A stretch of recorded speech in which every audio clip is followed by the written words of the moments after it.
Hello everyone, I hope you all are doing good. So आज जैसे कि आप लोग मेरा स्क्रीन देख पा रहे हैं, हम लोग पढ़ने वाले हैं कि एसक्यूएल में कौन कौन से कमांड्स होते हैं, क्या टाइप होता है। ठीक है गाइस। तो जैसे कि आप लोग जानते होंगे कि अगर आपको एसक्यूएल में एक्सपर्ट बनना है तो आपको कमांड्स के बारे में आपको बेसिक नॉलेज रहना ही चाहिए। तो जो टाइप ऑफ कमांड्स है उसमें हमारे पास वेरियस टाइप ऑफ कमांड्स है। पहले हम लोग डिस्कस करेंगे DDL. DDL stands for data definition language. तो अब डेटा डेफिनेशन लैंग्वेज में कौन कौन से कमांड्स है? क्रिएट हो गया, अल्टर हो गया, ड्रॉप हो गया, रीनेम हो गया, ट्रंकेट हो गया, कमेंट हो गया। तो इसका मतलब क्या हुआ कि जब हम लोग सपोज स्टार्टिंग में कोई टेबल क्रिएट करते हैं, या हमको टेबल को ड्रॉप करना है या रीनेम करना है टेबल के अंदर, तो या टेबल को रीनेम करना है, कॉलम्स को रीनेम करना है, तो हम लोग इस कमांड से हम लोग उसको रीनेम कर सकते हैं, क्रिएट कर सकते हैं, ड्रॉप कर सकते हैं। ठीक है गाइस, या उसको ट्रंकेट कर सकते हैं, डिलीट कर सकते हैं पूरे टेबल को या डेटाबेस को। तो ये हमारा पहला कमांड हो गया डीडीएल। अब मैं दूसरे कमांड की तरफ जाता हूँ। जो है दूसरा टाइप है वो है डीएमएल। डीएमएल मीन्स क्या हो गया? DML stands for data manipulation language. अब डेटा मैनिपुलेशन लैंग्वेज में क्या होगा? इंसर्ट, अपडेट, डिलीट, मर्ज। इसका मतलब क्या हो गया? इंसर्ट, अपडेट, डिलीट, मर्ज मतलब जो टेबल के अंदर हमारी रोज रहेंगी, रोज मतलब हमको कोई रो इंसर्ट करना है, कुछ अलग एक डेटा देना है। फॉर एग्जांपल, अगर हमारा एम्प्लॉय एज ए एम्प्लॉय एक टेबल है, टेबल के अंदर हम लोगों ने वेरियस कॉलम्स बना लिए। एम्प्लॉय आईडी हो गया, एम्प्लॉय नेम हो गया, एम्प्लॉय सैलरी हो गई, employee date of birth, employee email ID.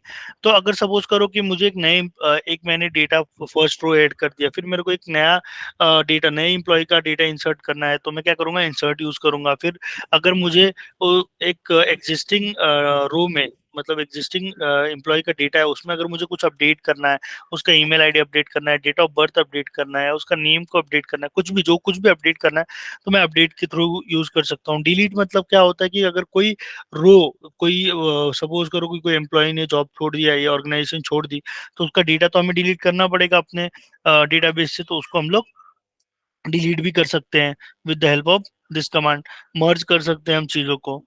Moving forward, एक डीसीएल हमारा टाइप ऑफ कमांड है। उसमें क्या रहता है? Grant and revoke. अब ये आप लोग को लगता रहेगा, पहली बात तो डीसीएल स्टैंड करता है डेटा कंट्रोल लैंग्वेज। ठीक है। अब ग्रांट और रिवोक मतलब क्या हो गया? ग्रांट एंड रिवोक मतलब होता है कि अगर सपोज करो कि हम कोई डेटाबेस को हम लोग परमिशन दे रहे हैं, वी आर हम लोग परमिशन प्रोवाइड कर रहे हैं वो पर्टिकुलर डेटा को एक्सेस करने के लिए। अब फॉर एग्जांपल मैं बोलना चाहूंगा, जैसे कि हमारे पास एक एम्प्लॉय है, एम्प्लॉय की डिटेल्स हो गए, और एक हो गया उसका सैलरी पार्ट। तो सैलरी पार्ट बेसिकली कौन देखता है? Salary part basically finance finance team देखती है, नहीं तो हमारे एचआर टीम देखती है। ठीक है, हम उनको दे सकते हैं। अब हम एडमिन टीम को फिर सैलरी का पार्ट देखने के लिए बोलेंगे क्या? नहीं बोलेंगे। एडमिन टीम क्या करेगा? उनकी जो बेसिक डिटेल्स है, बेसिक रिक्वायरमेंट्स है, उस चीजों को देखेगा। करेक्ट। तो मतलब जैसे कि फॉर एग्जांपल कि एम्प्लॉय का जो log in log out details है, कार्ड पंच हो रहा है या नहीं हो रहा है, इन सब चीजों का एक अलग अलग डेटाबेस, मतलब एक अलग अलग टेबल क्रिएट रहेगा। मतलब सैलरी जो भी रहता है, जो भी सैलरी उसको प्रोवाइड की जा रही है एम्प्लॉयज को, तो उसका एक अलग से टेबल है।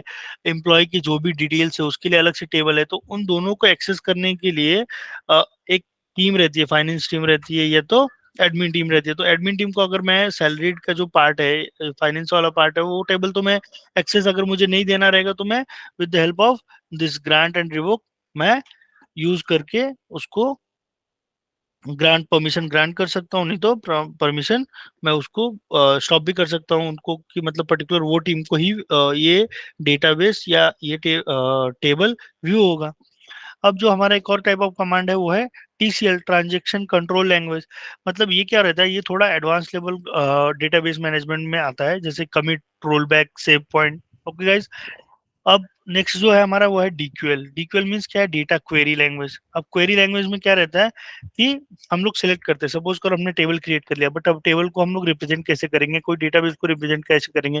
तो हम यूजिंग द कमांड सिलेक्ट, हम इस कमांड से हम अपना टेबल या कोई भी डेटा है उसको हम लोग रिप्रेजेंट कर पाते हैं। अब आप लोग पूछोगे कि what is select clause in SQL. मतलब मैं इसका भी सेम आंसर होगा कि सिलेक्ट क्या करता है? रिजल्ट देता है list of an SQL query. अब सेलेक्ट के बहुत सारे मल्टीपल वेरिएंट्स है, लाइक मैंने यहाँ पे लिखा है, वी अलाउ करता है select data as per need. अब जैसे कि आपके पास एक टेबल में 10 कॉलम्स है, ठीक है। अब आप आपको चाहिए कि मुझे 10 कॉलम नहीं देखना है, मुझे फिल्टर करना है।